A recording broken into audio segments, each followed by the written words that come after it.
Hello and welcome to the Capital Study Circle. Capital Study Circle में आप सभी का स्वागत है। तो आज का ये जो हमारा टेस्ट सीरीज जो चल रहा है पिछले कई दिनों से, तो UP TGT PGT UP HSC net JRF political science या टीजीटी पीजीटी जो सिविक्स है उसके लिए बहुत इंपॉर्टेंट है। और ये प्रीवियस ईयर क्वेश्चन पेपर्स को हम सॉल्व कर रहे थे अलग अलग एग्ज़ाम्स के, ताकि आपको अपनी जो तैयारी है उसका अंदाज़ा लग सके कि आप कितने प्रिपेयर हैं इस एग्ज़ाम के लिए और कितने परसेंट जो है क्वेश्चन आप प्रीवियस ईयर के कर सकते हैं। तो पुराने पेपर जो है उसका स्टैंडर्ड लो होता है, आने वाले पेपर्स का लगातार स्टैंडर्ड बढ़ता रहता है। तो आप अगर इससे जान पाएँ अपनी तैयारी को जज कर पाएंगे। तो इससे पहले कि हम आगे बढ़े क्वेश्चन पे जाएँ, जो हमारा पैटर्न है वो कि हम पहले क्वेश्चन को सॉल्व करेंगे, उसके बाद हम कुछ पहले जो पढ़ चुके हैं उसको भी रिवाइज करेंगे। सबसे अधिक ज़रूरत होती है रिवीजन की, कि लगातार एक ही चीज़ को आप सुनते रहेंगे या आप इसको बस सुनते भी रहें इस लेक्चर को, तो भी आप बहुत कुछ धीरे धीरे रिमाइंड कर जाएंगे। और जब आप एग्ज़ाम हॉल में जाएंगे तो वहाँ पे अपने आप आपको याद आ जाएगा। तो एक छोटी सी जानकारी कि कैपिटल स्टडी सर्कल अब लखनऊ में भी आ चुका है दिल्ली के बाद। तमाम सारे स्टूडेंट्स की रिक्वेस्ट थी कि यूपी के अंदर भी आए, तो हमारी ऑफलाइन और ऑनलाइन क्लास दोनों जारी है। आप ज्वाइन करना चाहते हैं तो हम आपको स्क्रीन पे भी नंबर डिस्प्ले होंगे, उस पर कॉल कर सकते हैं, व्हाट्सएप कर सकते हैं। इसके अलावा ईमेल आईडी, ट्विटर और बाकी सारी चीज़ें जानकारी हम आखिरी में वीडियो के देंगे। सबसे पहले हम क्वेश्चंस को सॉल्व करते हैं। तो पहला क्वेश्चन अगर हम देखें तो पहला क्वेश्चन यहाँ पे आप अपनी स्क्रीन पे देख पा रहे होंगे कि निम्नलिखित में से कौन सी संरचना एक संविदावादी विचारक की नहीं है।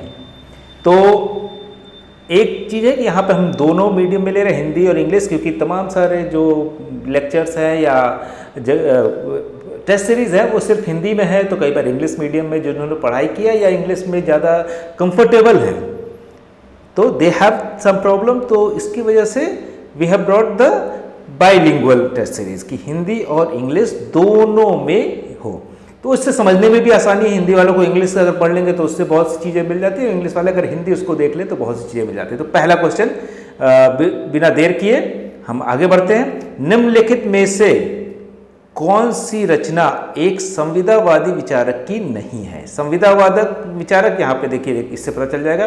कॉन्ट्रेक्चुअलिस्ट थिंकर, कॉन्ट्रेक्चुअलिस्ट थिंकर मतलब सोशल कॉन्ट्रैक्ट की बात करते हैं।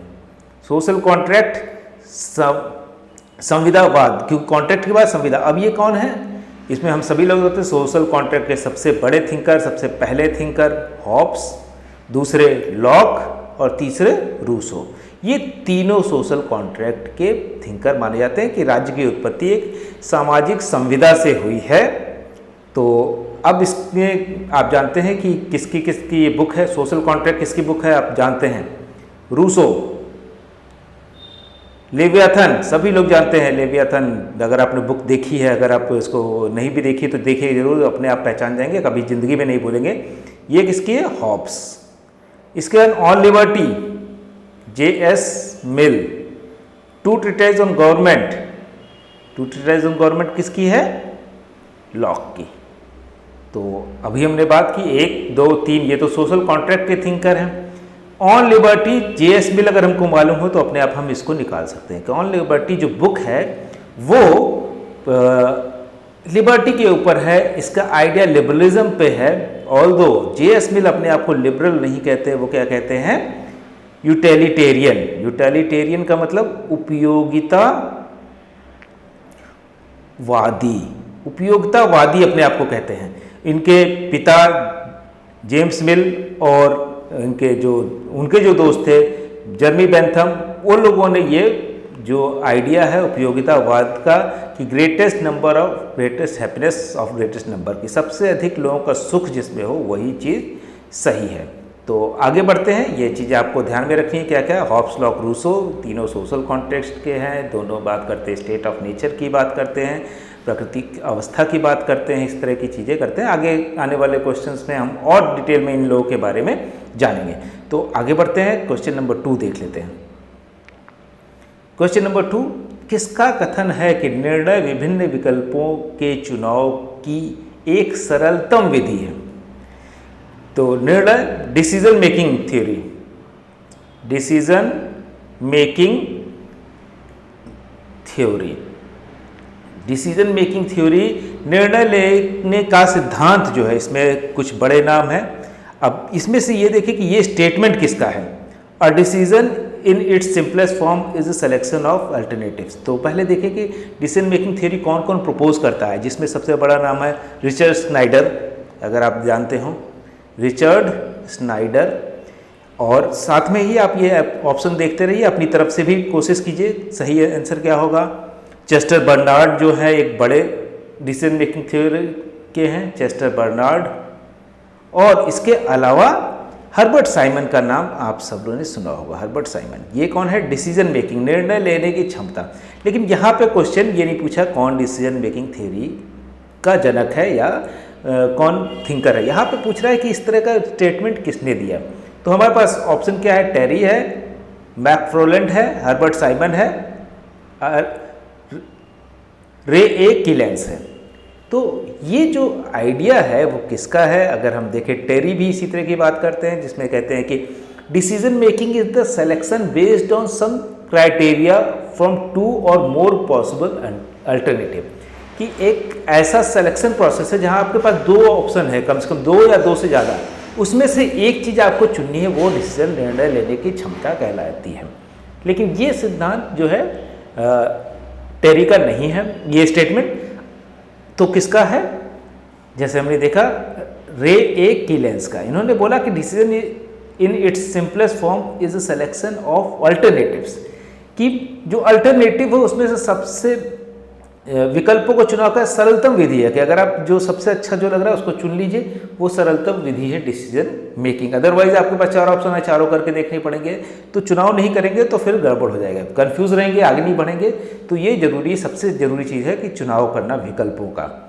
तो चाहे वो आप एग्ज़ाम दे रहे हो कि आप कौन सा एग्ज़ाम देंगे, कौन सा नहीं छोड़ेंगे, मान लीजिए एक ही दिन दो एग्ज़ाम हो, तो आप कम से कम एक एग्ज़ाम दें। ऐसा ना हो कि आपको लगे कि ये भी दे आते हैं वो भी दे आते हैं, तो दोनों में आप फेल हो जाएंगे। तो डिसीजन तो एक लेना पड़ता है लाइफ में भी और यहाँ पे भी, इंटरनेशनल रिलेशन हो, चाहे पब्लिक एडमिनिस्ट्रेशन हो, चाहे दूसरे ब्यूरोक्रेसी, वहाँ भी आपको लगातार डिसीजन लेना पड़ता है। तो कौटिल्य के अर्थशास्त्र में अधिकरण है। तो अधिकरण जो है कितने भाग, क्या कहते हैं, कितनी बुक्स कह सकते हैं कि अधिकरण कितने हैं, 12, 15, 10, 16, 12, 15, 10, 16। तो कौटिल्य हमने आपको बताया कि हर बार कौटिल्य से कोई ना कोई क्वेश्चन आता ही है। तो कौटिल्य, जिसको हम नॉर्मल आम बोलचाल की भाषा में चाणक्य कहते हैं, चाणक्य के बारे में जो है वो बहुत सालों तक नहीं पता था। उनकी कहावतें तो थी कि ये चाणक्य ने कहा, ये चाणक्य ने कहा, ये कौटिल्य ने कहा है, लेकिन ये कहीं रिटन फॉर्म में सही से ये नहीं मालूम था कि ये सही में उन्होंने ही कहा है।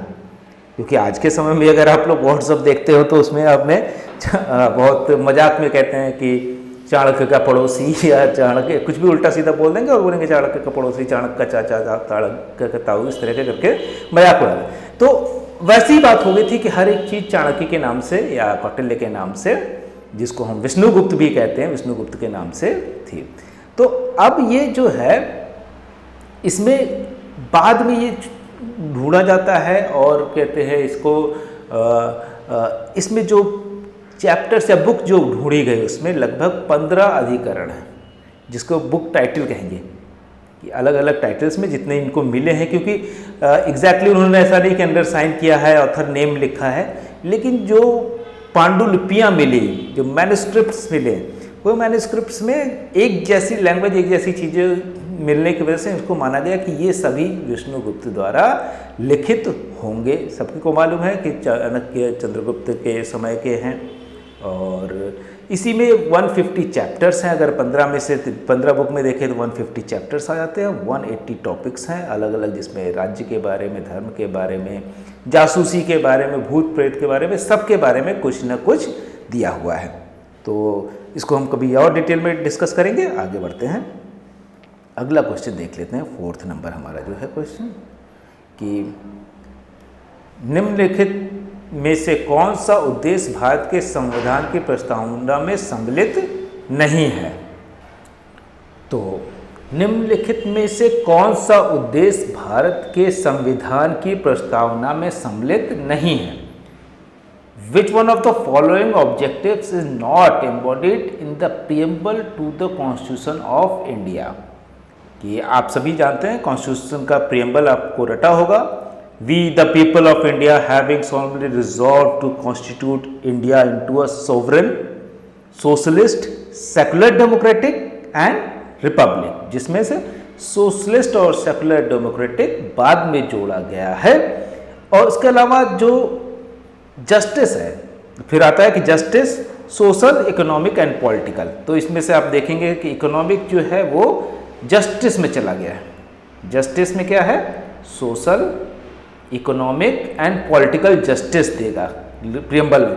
लिबर्टी, जो स्वतंत्रता की बात है, वहाँ पे क्या लिखा है? लिबर्टी ऑफ थॉट है, लिबर्टी ऑफ एक्सप्रेशन है, लिबर्टी ऑफ बिलीफ, इसके साथ अगर फेथ दे दे, एंड वर्शिप, पूजा करने का, विश्वास करने का जो है वो सारी चीज़ें दी हुई हैं। तो लिबर्टी कितने प्रकार की दी हुई है? 1, 2, 3, 4।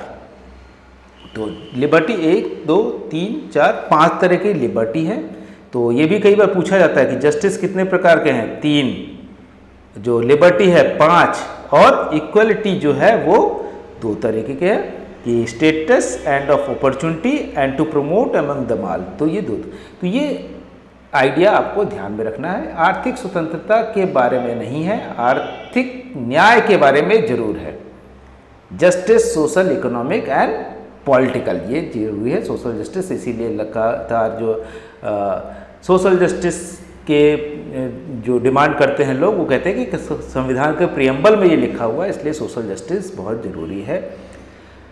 अब अगला क्वेश्चन आते हैं कि मार्क्सवादियों के अनुसार क्या है? द मार्क्सिस्ट होल्ड दैट, कौन सा आइडिया होल्ड करते हैं मार्क्सिस्ट?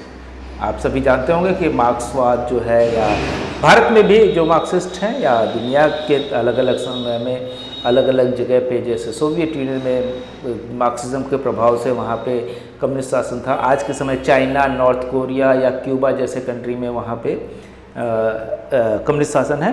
तो उनका जो आइडिया वो मार्क्सवादी आइडिया पे वो चलते हैं। अब मार्क्सवादी आइडिया किस में बिलीव करता है? एक राज्य एक वर्गीय संरचना है, इसमें बिलीव करता है। राज्य केवल श्रमिकों का प्रतिनिधित्व करता है। राज्य में संपूर्ण समुदाय का प्रतिनिधित्व होता है, इनमें से कोई नहीं। The state is a classless structure, state is a class structure, state represents only the workers, state represents the entire community, none of them. तो हम मार्क्सिज्म को थोड़ा सा समझ लेते हैं कि मार्क्सवाद बेसिकली, मार्क्स का आइडिया क्या है। मार्क्स कहते हैं कि 2 वर्ग हैं, एक जो एलीट क्लास है जिसको हम अमीर क्लास, जिसको मार्क्स कहते हैं बुर्जुआ क्लास, और गरीब क्लास जो वर्किंग क्लास है, जिसको लेबर क्लास कहेंगे, जिसको मार्क्स के शब्द में या मार्क्स के शब्दों में प्रोलेटरिएट कहते हैं। प्रोलेटरिएट, या हिंदी में कहेंगे सर्वहारा, और इंग्लिश में बुर्जुआ, बुर्जुआ ही रहेगा। तो बुर्जुआ, और उसमें 2 भागों में बांट लेते हैं। कि अब बोलते हैं कि अभी तक जो राज्य हैं वो क्या है? इसी पे बेस्ड है, क्लास स्ट्रक्चर पे 2 भागों में बटे हुए हैं। जब से राज्य बना है, पहले चाहे वो स्लेवरी हो उस समय भी अगर आप देखेंगे, फ्यूडलिज्म हो, सामंतवाद हो उस समय भी देखेंगे, पूंजीवाद हो उसमें भी, तो 2 भागों में बटा है। अब कहते हैं इसके बाद क्या आएगा? समाजवाद। और समाजवाद में जो होगा सर्वहारा वर्ग की तानाशाही होगी, और वो सीधे राज्य को ख़त्म कर देगा कि राज्य जैसी भूमिका नहीं होगी और सभी लोग बराबर होंगे, सबका समान अधिकार होगा नेचुरल रिसोर्सेज पे, और जो राज्य जैसी व्यवस्था खत्म हो जाएगी और वर्ग, एक ही वर्ग बचेगा। इस तरह की आइडिया मार्क्स बिलीव करते हैं, जहाँ पे क्योंकि सब लोग बराबर होंगे तो कोई एक दूसरे का शोषण नहीं कर सकता, सबको अपने काम स्वयं करने पड़ेंगे। दूसरे से नहीं करा सकते कि आप, मेरे पास तो ज़्यादा पैसा है तो मैं अपने छोटे काम भी कराने के लिए दूसरे को एक्सप्लॉइट करूँगा, वो सब चीज़ें खत्म हो जाएंगी उनके अनुसार। और एक समय आएगा राज्य की भी ज़रूरत नहीं पड़ेगी, क्योंकि जो छोटे छोटे ग्रुप हैं वो अपने से ही अपना काम कर लेंगे, किसी अलग से किसी सुपर पावर की ज़रूरत नहीं पड़ेगी, और मनुष्य उतना एडवांस हो जाएगा धीरे धीरे जब एक दूसरे का शोषण बंद हो जाएगा। तो ऐसा मानते हैं मार्क्स और मार्क्सवादी। आगे बढ़ते हैं, क्वेश्चन 6 में जाते हैं। निम्नलिखित में से कौन अतिवादी नहीं था? आप सभी लोग जानते हैं, जब हम इंडिपेंडेंस जो भारत का स्वतंत्रता आंदोलन है उसको पढ़ते हैं, या भारत के इतिहास में मॉडर्न हिस्ट्री जब पढ़ते हैं तो इसमें एक लगातार ये नाम आते हैं कि लाल, बाल और पाल, ये तीनों अतिवादी थे। तो लाला लाजपत राय, पाल विपिन चंद्र पाल और बाल गंगाधर से बाल आ गए। तो ये तीनों तो अतिवादी हैं। गोपाल कृष्ण गोखले जो हैं वो अतिवादी नहीं थे, और ये कह सकते हैं या गांधी जी इनको मानते हैं कि ये हमारे गांधी जी के गुरु थे। तो गांधी जी के गुरु हैं तो पीस में बिलीव करेंगे, अहिंसा में बिलीव करेंगे, शांति में बिलीव करेंगे। तो वो रेडिकल, यहाँ पे अतिवादी लिखा है, एक्सट्रीमिस्ट लिखा है, रेडिकल भी लिख सकता है, गरम दल भी लिख सकता है, गरम दल के नेता कौन थे, नरम दल के नेता कौन थे, इस तरह की चीज़ें भी बोल सकते हैं। तो अलग अलग चीज़ें आ सकती हैं, लेकिन आपको ध्यान रखना है लाल बाल पाल से। और जो लोग तैयारी करते हैं उनको मालूम है कि ये बहुत सिंपल क्वेश्चन बहुत पुराने समय से पूछा जा रहा है, तो ये आपको याद होना चाहिए। आगे बढ़ते हैं, अगला क्वेश्चन देख लेते हैं 7वें नंबर कि 7वें नंबर जो क्वेश्चन है इसमें ये पूछ रहे हैं कि निम्नलिखित में से किसने उदारवादी प्रजातंत्र की विश्वव्यापी विजय को इतिहास के अंत के रूप में व्याख्यात किया। अब ये जो क्वेश्चन है वो है इंटरनेशनल रिलेशन से या अंतर्राष्ट्रीय संबंध है। तो अंतर्राष्ट्रीय संबंध को जो भी थोड़ा बहुत जानते हैं या थोड़ा भी पढ़ेंगे तो यहाँ पे ये नाम आता ही है कि बहुत ही कह सकते हैं कि बेसिक है ये। जैसे आप अंतर्राष्ट्रीय संबंध पढ़ते हैं तो ये सारे नाम भी आते हैं, और इस स्टेटमेंट को इतिहास का अंत, एंड ऑफ द हिस्ट्री, और ये कब बोलते हैं? जब 1991 में सोवियत यूनियन कोलैप्स कर जाता है और ये माना जाता है कि अब सिर्फ लिबरल डेमोक्रेसी एक ही विचारधारा बची है। अब इस विचारधारा के, क्योंकि अभी तक क्या हो रहा था, कोल्ड वॉर चल रहा था। कोल्ड वॉर का मतलब क्या था? युद्ध तो नहीं होता था लेकिन हमेशा एक टेंशन बनी रहती थी। तो इनका मानना था, अब हम इसको देखेंगे ये चारों में से कौन है वो, लेकिन इनका मानना था कि अब क्योंकि दो विचारधाराओं की लड़ाई हो रही है इसलिए विश्व में उतनी तरक्की या उतना डेवलपमेंट नहीं हो पा रहा है। अब क्योंकि 91 में सोवियत यूनियन कोलैप्स कर गया है, एक विचारधारा खत्म हो गई है, तो अब एक ही विचारधारा पूरी दुनिया में काम कर रही है। अब दुनिया बहुत तेज़ी से तरक्की करेगी, अब कोई युद्ध नहीं होगा, अब कोई फसाद नहीं होगा, लोग एक ही विचारधारा में नहीं, विचारधारा की लड़ाई में नहीं फंसेंगे, लोग अपनी तरक्की में। लेकिन ऐसा हुआ नहीं। आज के समय में रूस, जबकि लिबरल डेमोक्रेसी खुद भी है, और वो दूसरी लिबरल डेमोक्रेसी से लड़ रहा है, जो कि कांट का आइडिया था। कांट ने बोला था कि डेमोक्रेसीज डू नॉट फाइट, कि दो प्रजातंत्र आपस में नहीं लड़ते, लेकिन यहाँ पे आप देख रहे हैं। तो और बाद में जो थिंकर हैं, जो विचारक हैं, जिसको मैं अभी बता देता हूँ आपको, फ्रांसिस फुकुयामा, ये एक जापानीज थिंकर हैं, अमेरिका में रहते हैं लेकिन जापान के हैं। तो इन्होंने जो है ये बोला कि एंड ऑफ द हिस्ट्री हो गई है, अब ख़त्म सब कुछ, अब बस तरक्की ही तरक्की, अब कोई कॉन्फ्लिक्ट नहीं बचेगा। लेकिन बाद में 10-15 साल के बाद ही उनको समझ में आ गया कि ऐसा नहीं हुआ। आज के समय अगर हम 91 से देखें तो 30 साल के लगभग होने वाला है। 30 साल में ऐसा नहीं हुआ कि युद्ध खत्म हो गए, जबकि युद्ध बढ़ गए। कोल्ड वॉर में युद्ध नहीं होते थे, टेंशन होती थी लेकिन युद्ध नहीं, तो युद्ध भी बढ़ गए। और इसके साथ अगर हम देखें तो तमाम सारे दुनिया के देश में भुखमरी है, बेरोजगारी भी है, बैंकरप्ट हो रहे हैं बहुत ज़्यादा कंट्री। अगर श्रीलंका को देखें, पाकिस्तान को देखें, इस तरह से, इससे पहले ग्रीस हो चुका है, इससे पहले स्पेन भी एक बार बैंकरप्ट हो चुका। तो तमाम सारे कंट्री जो कभी बहुत ताकतवर थे, तो ये अपने ही सिद्धांत को कहते हैं कि हमने गलत लिखा था, एंड ऑफ द हिस्ट्री बाद में मान लेते हैं। इसके अलावा आप बाकी जो हैं, तो एंड ऑफ द हिस्ट्री इनसे रिलेटेड है। सैमुअल पी हंटिंगटन, ये बहुत इनका भी आता है कि जब एंड ऑफ द हिस्ट्री लिख रहे थे फ्रांसिस फुकुयामा, उसी समय में सैमुअल पी हंटिंगटन जो है वो कह रहे थे कि अब जो क्लैश होगा वो विचारधारा के नाम पे नहीं होगा, आर्थिक नहीं होगा, ये क्लैश ऑफ सिविलाइजेशन होगा। सिविलाइजेशन मतलब संस्कृतियों का टकराव होगा।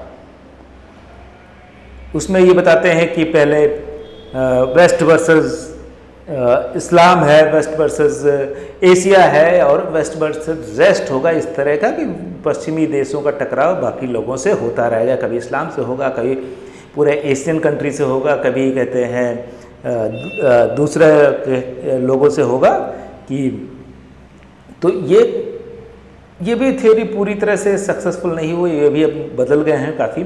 इसके अलावा अगर हम ये नाम, क्योंकि ये क्वेश्चन आ सकते हैं, ये जो बचे नाम हैं अब क्वेश्चन आने की संभावना उनकी ज़्यादा हो जाती है। तो ये तो क्वेश्चन आ चुका, ये रिपीट होने के चांसेस थोड़े कम हैं, लेकिन सैमुअल पीटरटन से आने के चांसेस बहुत ज़्यादा हैं, इस बार आने के चांसेस हैं। सामी रामिन को हम सब लोग पढ़ते हैं या जानते हैं कि सामी रामिन एक मार्क्सिस्ट थिंकर हैं। इसके अलावा इनका जो आइडिया है यूरोसेंट्रिज्म जो है कि यूरोप जो है दुनिया का सेंटर बन गया, ये जो बता रहा है वही सही लोग मान रहे हैं और बहुत सालों तक यही सही मानते रहे। अगर अमेरिका में भी देखें तो यूरोप का जो आइडिया, लिबरल आइडिया, वो अमेरिका भी फॉलो करता है, यूरोप का ही आइडिया पूरी दुनिया में फॉलो। और इसके अलावा इन्होंने कोर पेरिफेरी थ्योरी दी। कोर पेरिफेरी का आइडिया जो था डिपेंडेंसी थ्योरी, कि जो कोर होगा उस पर पेरिफेरी, मतलब कोर का मतलब केंद्र और पेरिफेरी का परिधि, तो परिधि के देश कोर पे डिपेंडेंट हो जाते हैं धीरे धीरे हर एक चीज़ के लिए, अपना इनोवेशन नहीं कर पाते या अपनी चीज़ें नहीं कर पाते। आप देख सकते हैं कि अगर आप आसपास देखेंगे, भारत को अगर बीच में कोर मान लें तो बाकी सारे श्रीलंका, बांग्लादेश, नेपाल, भूटान उस पर, या अमेरिका को मान लें तो मैक्सिको और बाकी लोग सब लोग उसको लैटिन अमेरिका कंट्री उस पर डिपेंडेंट हो गए, या हम चाइना को मान लें तो आसपास के कंट्री सब उस पर डिपेंडेंट हो गए। अफ्रीका में चले जाए तो साउथ अफ्रीका पे ही सब लोग डिपेंडेंट है इनोवेशन के लिए।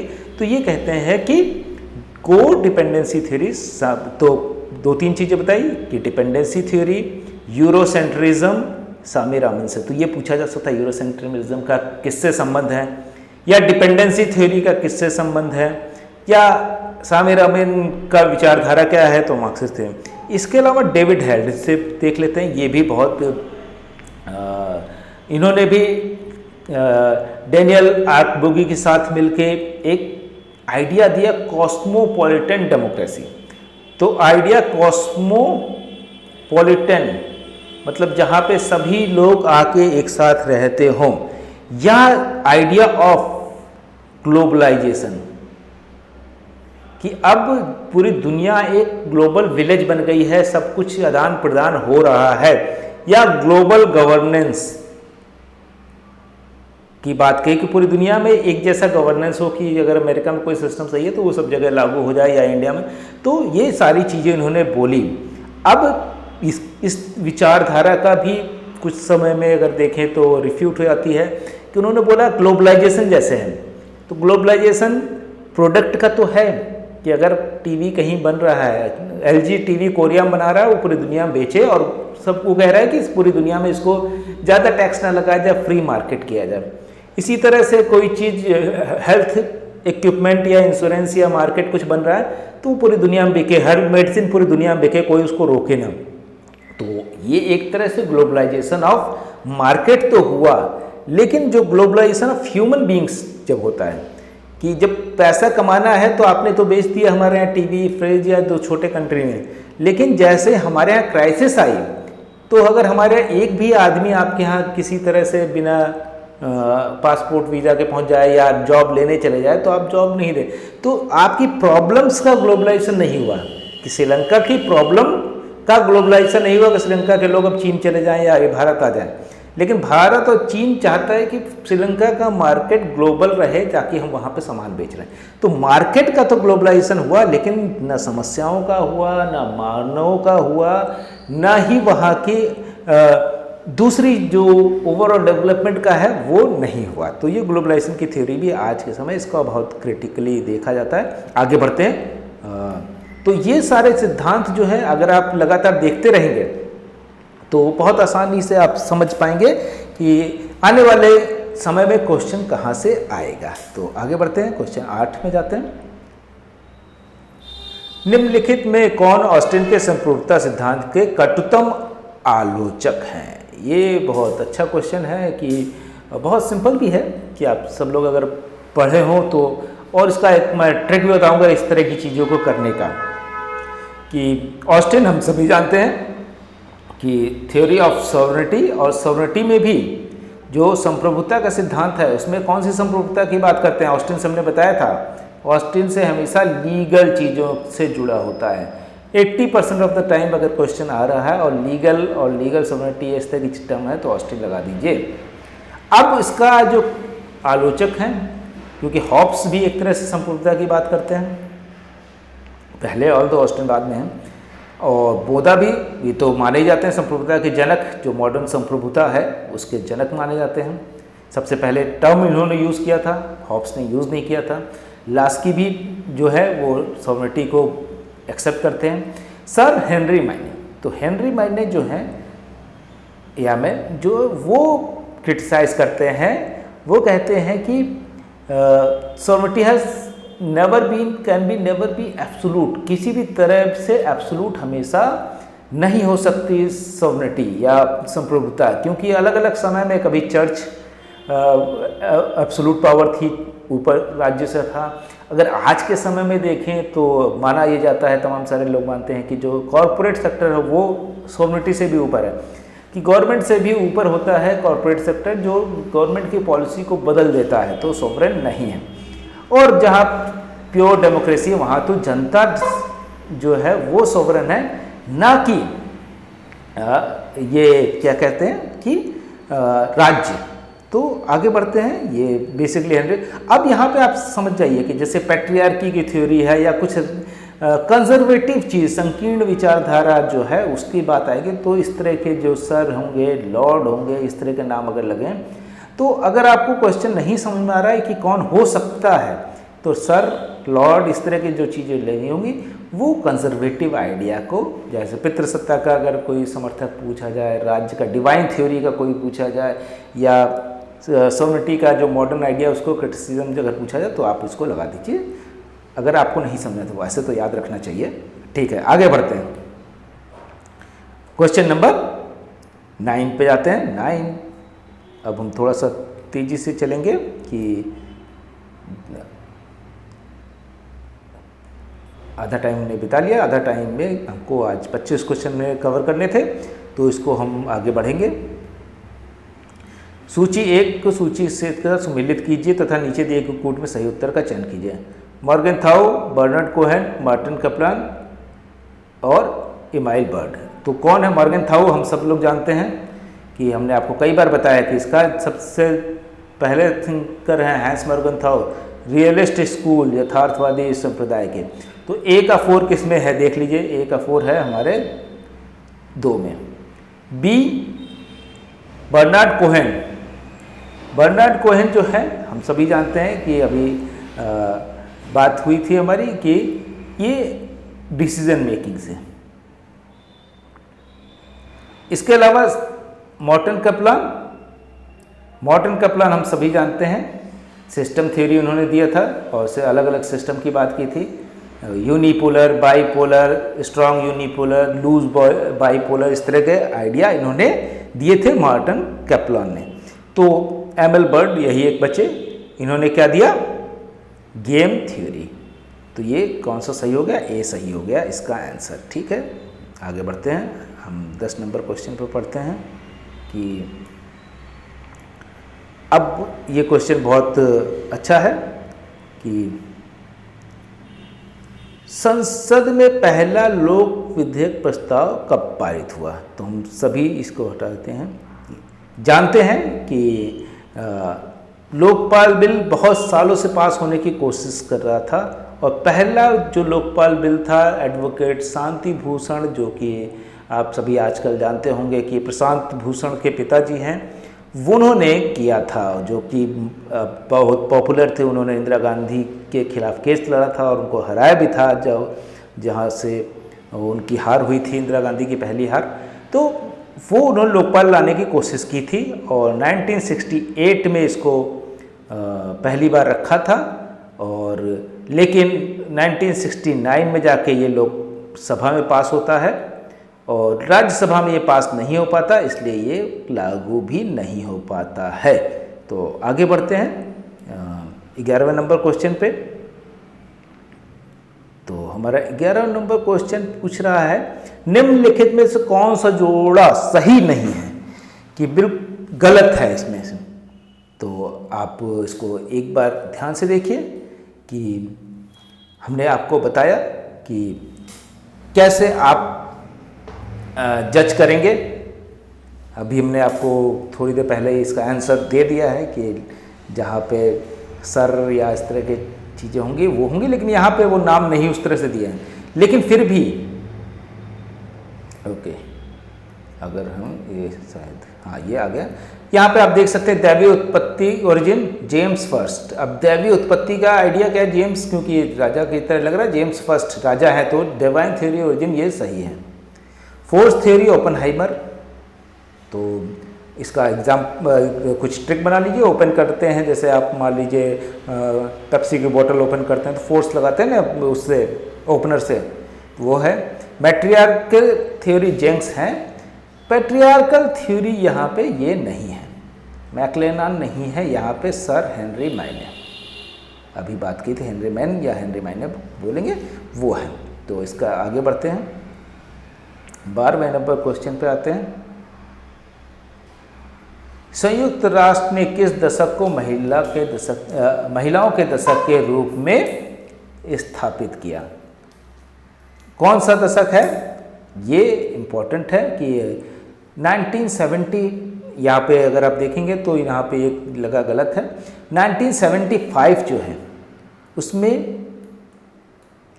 पहली बार यूएन में दिसंबर में ये बोला गया कि हम इस दशक को बनाएंगे महिलाओं के दशक के रूप में। तो 1976 से 85 तक या 75 से 85 तक लिखा जाएगा, तो ये माना जाता है कि महिलाओं के दशक के रूप में। तो ये याद रखिएगा, ये सही आंसर है ये यहाँ पे। इसके अलावा आगे बढ़ते हैं 13। अब इससे 75 से याद रखिएगा, महिलाओं का दशक इससे भी याद रख सकते हैं कि 75 में इंदिरा गांधी ने इमरजेंसी लगाई थी, वो बहुत पावरफुल लेडी थी, तो एक तरह से वो बहुत कह सकते हैं कि महिलाओं से रिलेटेड है, तो 75 याद रखने के लिए है, ऐसा नहीं कि उनके नाम पे ही बनाया गया था। आगे बढ़ते हैं। शिक्षित बनो, संघर्ष करो, संगठित बनो, यह किसका दिया हुआ नारा है? Be educated, be agitated, be organise, the slogan is given by. ये हम सभी बचपन से सुनते आ रहे हैं, देखते आ रहे हैं कि अलग अलग समय में बहुत से लोग इस नारे को देते रहते हैं। और एक्चुअल नारा किसका है? अगर आप देखेंगे Raja Ram Mohan Roy, Ishwar Chandra Vidyasagar, M N Roy, B R Ambedkar. तो बी आर अम्बेडकर इसका सही जवाब है कि बी आर अम्बेडकर जो है वो ये बोलते हैं। और इनका नारा अगर जो अम्बेडकरवादी हैं, या अगर आप बीएसपी का झंडा देखें तो उसमें कई बार ये स्लोगन दिया होता है। तो इससे आप समझ सकते हैं, इसको बहुत ज़्यादा याद रखने की अलग से ट्रिक की जरूरत नहीं है।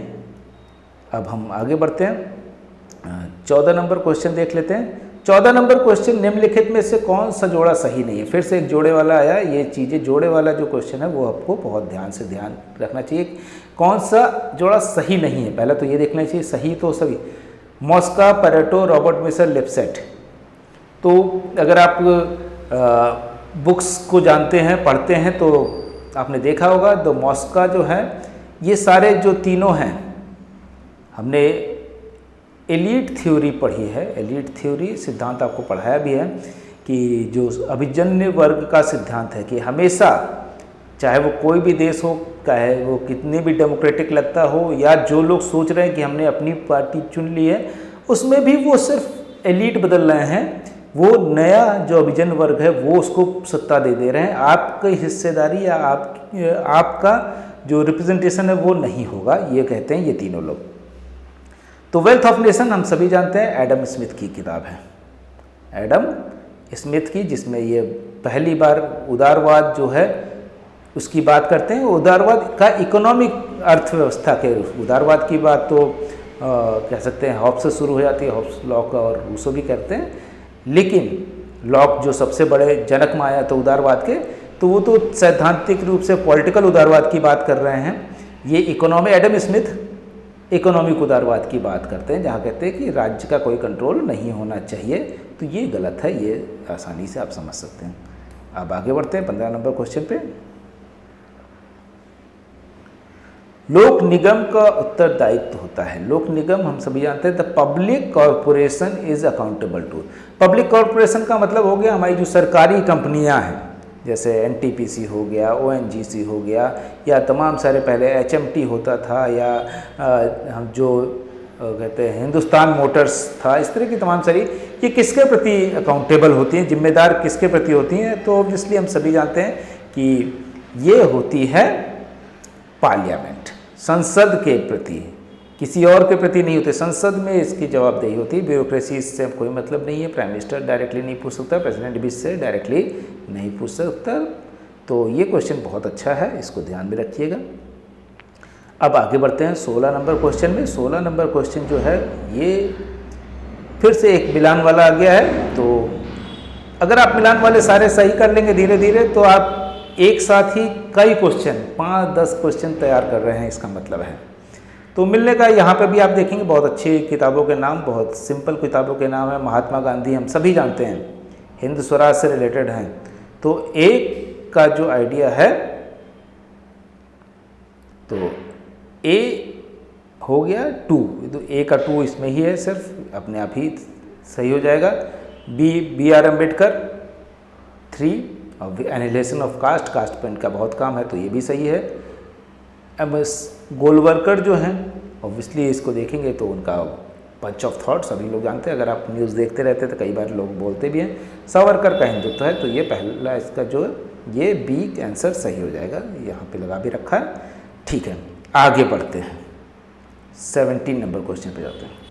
तो देखते हैं 17 नंबर क्वेश्चन। संयुक्त राष्ट्र के निम्नांकित महासचिवों को उनके नियुक्ति के क्रम में व्यवस्थित कीजिए। तो arrange the following secretary generals of United nation in order in which they were appointed. तो हम सभी जानते हैं कि ट्रिगवैली जो है वो फर्स्ट है, ये तो हमने रटा है। तो ट्रिगवैली अगर फर्स्ट है तो थर्ड अपने आप ही पता चल गया कि थर्ड कहाँ पे सबसे पहले, तो सी में है ट्रिगवैली। फोर्थ डैग हैमरसोल्ड जो है, डैग हैमरसोल्ड सेकंड है। इसके बाद अगर हम देखें यूथॉन्ट हैं, और उसके बाद कुर्ट वाल्जाइन। तो ये सही हो जाएगा सी नंबर यहाँ दिया हुआ है, तो इसमें कोई याद रखने की चीज़ है। ट्रिगवैली याद रखेंगे तो अपने आप ही हो गया, और हैमरसोल्ड जो है वो सेकंड है, ये याद रखने की जरूरत है। आगे बढ़ते हैं 17th के बाद 18th नंबर क्वेश्चन में आते हैं। 18th नंबर क्वेश्चन में क्या पूछा गया है? सत्ता का सहमति मॉडल की रचना किसने की? Acceptance theory. तो ऑब्वियसली इसमें बहुत से नाम हैं जो कि अगर देखें तो सहमति मॉडल जो है एक तरह से शुरुआत तो होती है,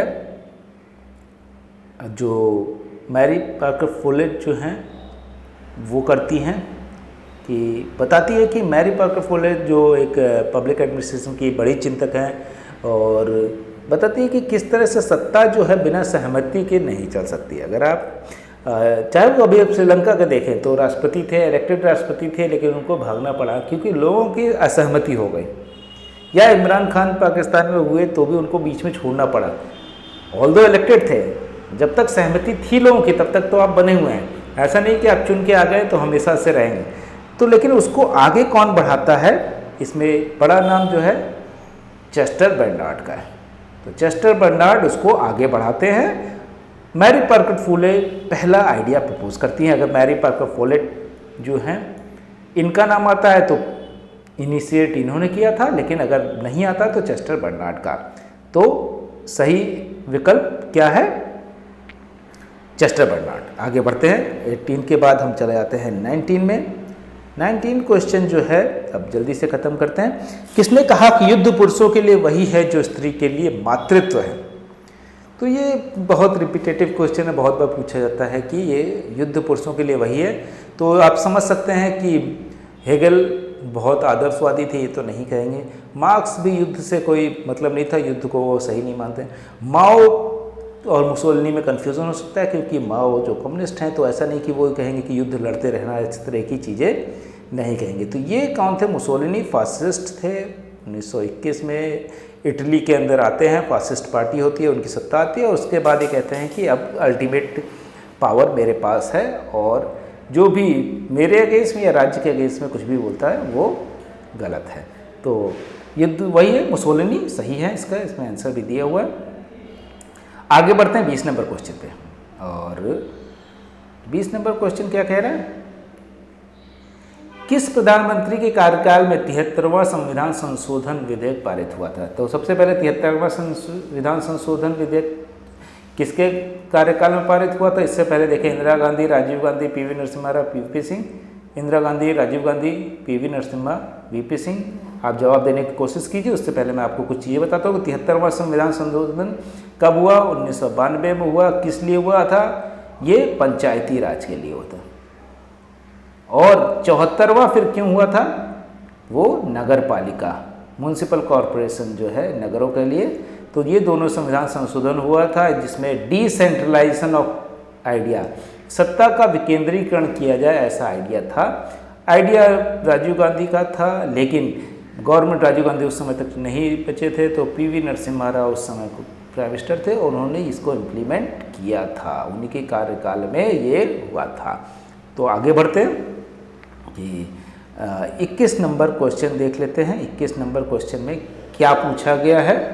21 नंबर क्वेश्चन में पूछा गया है कि राज्य एक नैतिक संस्था है जो मनुष्य के पूर्ण नैतिक विकास के लिए अपरिहार्य है। अब हमने अभी बात की कि हेगल कि हेगल एक आदर्शवादी हैं, तो जहाँ पे वो क्या कहते हैं कि राज्य, हेगल का स्टेटमेंट क्या है? State is the march of God in the world, कि state of the march of the God, कि राज्य जो है वही, अगर राज्य की स्थापना हो जाती है, राज्य का मतलब ये नहीं कि हम डेमोक्रेटली इलेक्ट करके प्राइम मिनिस्टर और प्रेसिडेंट इलेक्ट कर ले, बोलते हैं कि जहाँ सब कुछ सही हो एग्जैक्टली तब वो राज्य मानते हैं, तो बोलते हैं कि वहाँ पे गॉड का है। तो अब इस तरह के idea, the state is an ethical institution which is indispensable for full moral development of man, कि नैतिक विकास के लिए सबसे जरूरी है। तो कौन बोलेगा? अभी हमने बताया, उससे आप अंदाजा लगा सकते हैं कि आदर्शवादी ही ऐसी बातें बोलेंगे। आगे बढ़ते हैं, 21 से 22 पहुंचते हैं। अब हम जल्दी खत्म करेंगे। 22 नंबर क्वेश्चन जो है वो क्या कह रहा है? एक सेकेंड। तो 22वां नंबर क्वेश्चन जो है वो कहते हैं, निम्नलिखित में कौन सी शक्ति संतुलित स्थापित करने का साधन नहीं है? तो बैलेंस ऑफ पावर हमने आपको पढ़ाया है। बैलेंस ऑफ पावर आपकी बात हुई इससे पहले भी। क्वेश्चन अलग अलग जगह पे हमने, इससे पहले उत्तराखंड का क्वेश्चन देखा तो वहाँ बैलेंस ऑफ पावर से था, यहाँ बैलेंस ऑफ पावर। तो बैलेंस ऑफ पावर एक ऐसी थियरी है जिससे लगातार क्वेश्चन आ रहे हैं अलग अलग एग्जाम में, तो ये आपको ध्यान से पढ़ना है। और हमारे वीडियोस में जाएंगे, ऑनलाइन क्लासेस ज्वाइन करते हैं तो वहाँ पे हम उसको लगातार पढ़ाते भी हैं।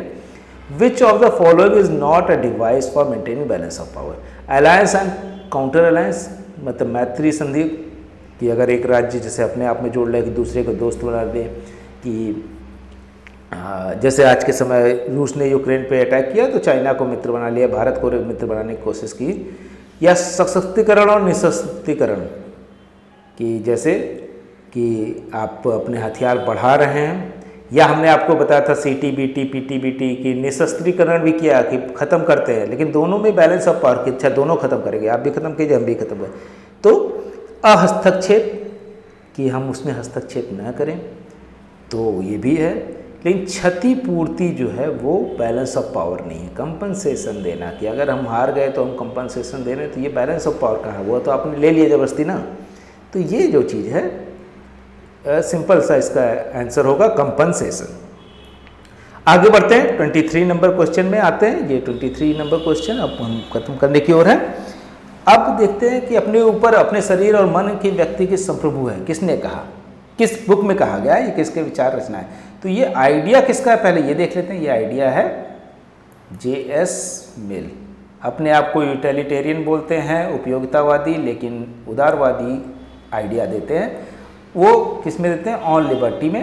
ये कहते हैं कि अपने ऊपर, कि मनुष्य जो है अपने शरीर पे स्वतंत्र है, उस पर कोई राज्य नहीं बता सकता कि वो क्या कपड़े पहनेगा, वो कौन सा खाना खाएगा, या किस तरह कब सो के उठेगा, कब खाएगा, ये राज्य नहीं बता सकता। ये मनुष्य अपना स्वतंत्र है, वो काम करेगा या नहीं करेगा। हाँ, राज्य से अगर वो जबरदस्ती पैसे मांग रहा है तो दिक्कत है, अदरवाइज़ वो सब कुछ स्वतंत्र है। अगर वो किसी को इंटरफेयर नहीं कर रहा है, राज्य को कोई हस्तक्षेप राज्य से कोई डिमांड नहीं कर रहा है, तो फिर वो स्वतंत्र है। अब हम आगे बढ़ते हैं 24, क्योंकि जैसे इसमें अगर हम देखें कि किसी चीज़ का एक्सक्यूज़ नहीं बना सकते कि हमारी संस्कृति ऐसी, हम इसलिए नहीं खाने देंगे आपको, या हम इस तरह कपड़े नहीं पहने देंगे हम आपको, तो ये कहते हैं कि उदारवाद में इसकी कोई जगह नहीं होती है। आगे बढ़ते हैं 24, पॉलिटिक्स एमंग नेशन। फिर से ये बहुत इम्पॉर्टेंट चीज़ जो आइडिया है जो हमने बताया कि रियलिज्म, यथार्थवाद जो है, ये बहुत इम्पॉर्टेंट टॉपिक है। अगर आप देखेंगे लगातार जितने भी क्वेश्चन पेपर हम तैयारी कर रहे हैं, यथार्थवाद से जरूर क्वेश्चन आता है, उसके थिंकर से आएगा, उसकी बुक से आएगा, यथार्थवाद के तरीके से आएगा, ये सब चीज़ें तो हमने आपको कई बार बताया भी है। इसमें इससे पहले ही आपको बताया था। हांस मॉर्गनथाउ जो हैं उनकी बुक है पॉलिटिक्स एमंग नेशन, यथार्थवाद के सबसे बड़े चिंतक माने जाते हैं। और बाद में अगर हम नव यथार्थवाद की बात करें, नव यथार्थवाद में कौन है? Kenneth Waltz, Kenneth WALTZ Waltz जो हैं वो नव यथार्थवाद में आते हैं।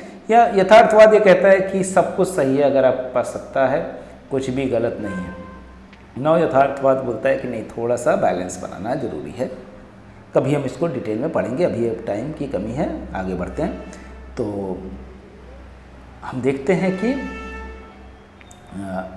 24 हो गया, 25 लास्ट क्वेश्चन है। और इसके बाद एक क्विक रिवीजन हमने जो पहले पढ़ा है, अगर आप देखेंगे तो पब्लिक एडमिनिस्ट्रेशन की कुछ चीज़ें हम रिवाइज करा देंगे जिससे आपको वो चीज़ें ना भूलें 1 मिनट के अंदर से।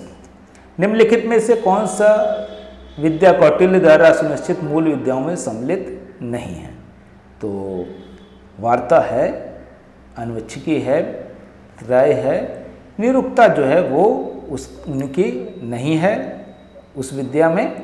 तो यहाँ पे हम अपनी बात ख़त्म करते हैं। ये सिंपल रहा क्वेश्चन, इसमें काफ़ी सिंपल थे लेकिन ट्रिकी भी थे। अगर आपको सैद्धांतिक रूप से कॉन्सेप्ट क्लियर है तो बहुत आसान है, अगर नहीं है तो काफ़ी मुश्किल हो जाती है कई बार। आगे बढ़ते हैं। ये हमारा फ़ोन नंबर है, व्हाट्सएप नंबर है, आप इस पर कभी भी कॉल कर सकते हैं, व्हाट्सएप कर सकते हैं, आप हमसे वेबसाइट से जुड़ सकते हैं, फेसबुक, इंस्टाग्राम, टेलीग्राम या ईमेल हमें कर सकते हैं इस नंबर पे। अगर आपको PDF की ज़रूरत हो तो यह भी मिल सकता है। तो इसके साथ ही हमने जो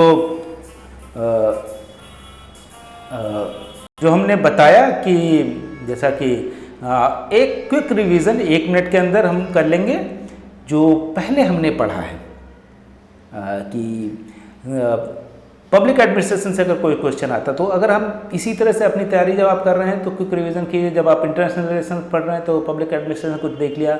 अगर आप कहते हैं कंपैरेटिव पॉलिटिक्स पढ़ रहे हैं तो इंटरनेशनल रिलेशन का कुछ देख लिया 1-2 मिनट के अंदर, तो उससे वो कई बार याद रहता है जो पिछला पढ़ा। तो सबसे पहले जो हमने देखा था स्टडी ऑफ एडमिनिस्ट्रेशन 1887 में जो बुक छपी थी या आर्टिकल जो था वुडरो विल्सन ने लिखा था। इसके अलावा the human problems of an industrial civilisation, Elton Mayo जो ह्यूमन अप्रोच लाते हैं, और social problem of industrial civilisation वो भी एल्टन मायो ने लिखी है क्योंकि ह्यूमन अप्रोच है। री इन्वेंटिंग गवर्नमेंट डेविड ओब्सब्रॉन ने लिखी है।